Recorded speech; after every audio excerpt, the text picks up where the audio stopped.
All right, so today we're diving into something pretty different, anti-knife crime advocacy, but not the kind of polished campaigns you might be thinking of. Yeah, think raw and unfiltered, like we're right there in the thick of it. And that's because we are, in a sense, with this YouTube video from a channel called Kalnacook Official Choose a Life, Not a Knife L5.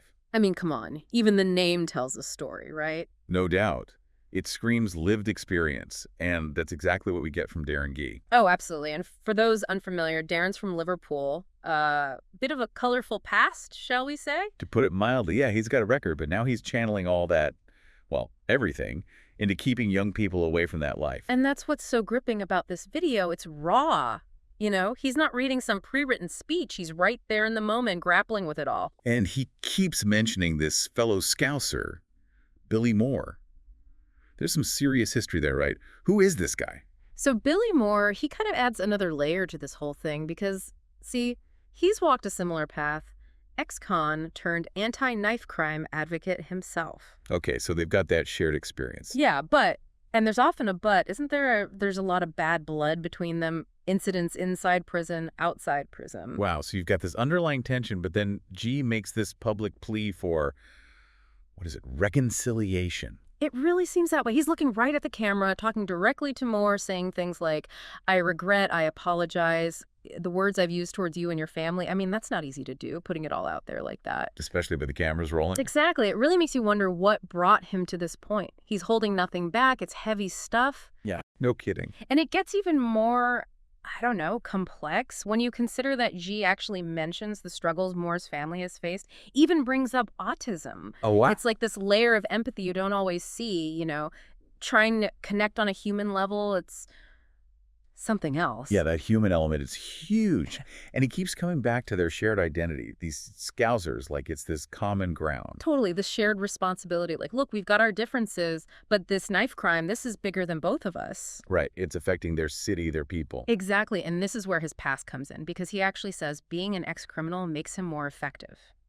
Interesting. How so? He says, they don't listen, but when you've got a certified member like me, that's the power. Like, he's got this street cred most advocates just don't have. He's been there. He gets it. And he can speak to these kids who might not listen to anyone else, It's like he's got that direct line, that authenticity. Exactly, but it's a double-edged sword, right? That same past that gives him credibility, it also makes him a target. People could just write him off because of it.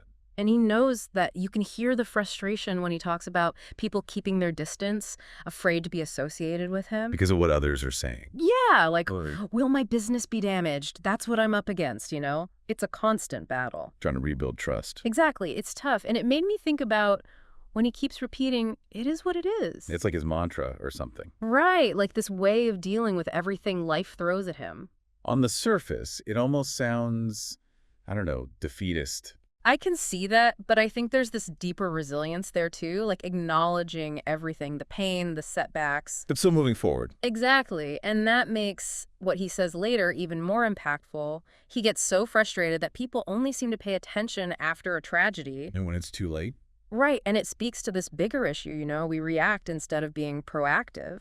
It's like we only care when it's right in our faces. Exactly, and even then, are we really listening or just reacting? He's seen it all firsthand, and you can tell it drives this desperate need to stop it from happening again. It's like he's saying, learn from me, not from another tragedy. And it's easier to dismiss someone than face those uncomfortable truths. So we've got this guy pouring his heart out, trying to make things right, but constantly hitting this wall. It's got to be demoralizing, and you see it, Yeah. But then there are these moments, these glimpses of, I don't know if hope is the right word, but something like that, when he talks about his faith. Finding strength in his beliefs. It's powerful, and even more so when he connects it to, well, his image.